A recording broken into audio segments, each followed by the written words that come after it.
வணக்கம். 4 மற்றும் 900க்கு இடைவிகித சமனை காண்கன்னு கேட்டிருக்காங்க. நமக்கு இடைவிகித சமம்னா நாம அதை இரண்டாம் விகிதாசாரம்னு சொல்லலாம், இல்ல சராசரி விகிதாசாரம்னு சொல்லலாம். இங்கிலீஷ்ல பாத்தீங்கன்னா மீன் ப்ரொபோர்ஷனல் இல்லைன்னா செகண்ட் ப்ரொபோர்ஷனல் சொல்லுவாங்க. இதெல்லாம் பாத்தீங்கன்னா ஒண்ணுதான். நம்ம இதுல ஃபார்முலா பாத்தீங்கன்னா √a × b. இப்ப நமக்கு a அப்படின்னா என்னன்னா இதை கொடுத்துட்டு முதல் நம்பர் தான் a. அப்ப நமக்கு இந்த 4 தான் a, சரியா? அப்ப ஏன்னா 4 போட்டுக்கலாம். b னா ரெண்டாவது நம்பரு, அது நமக்கு என்ன இருக்கு? 900 இருக்கா? 900 போட்டுக்கலாம். 900. இப்ப நம்ம எடுத்து அப்ளை பண்ணலாம் பாருங்க. ஃபர்ஸ்ட் ரூட் இருக்கா? ரூட் போட்டுக்கலாம். ரூட் a ஏன்னா 4 இருக்கா? 4 போட்டுக்கலாம். இன்ட்டு b, b என்ன இருக்கு? 900 இருக்கா? 900 போட்டுக்கலாம்.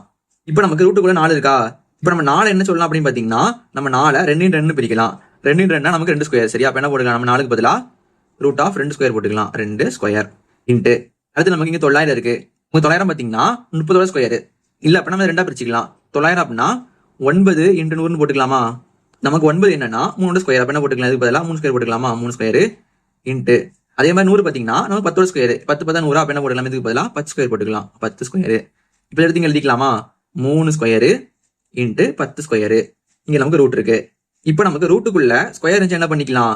ரூட்டையும் ஸ்கொயரையும் கேன்சல் பண்ணி விட்டுறலாம். அப்புறம் மிச்சம் என்ன பாத்தீங்கன்னா 2 × 3 × 10ன்னு வருது. 2 3 6 வரும். 6 × 10னா நமக்கு 60 கிடைக்குது. அப்ப நமக்கு 60 தான் தேவையான ஆன்சர். இது நமக்கு ஆப்ஷன் ஏல இருக்குது. இதே மாதிரி உங்களுக்கு கொடுத்துருக்கேன். இதோட மதிப்பெண் கீழே கமெண்ட் பண்ணுங்க.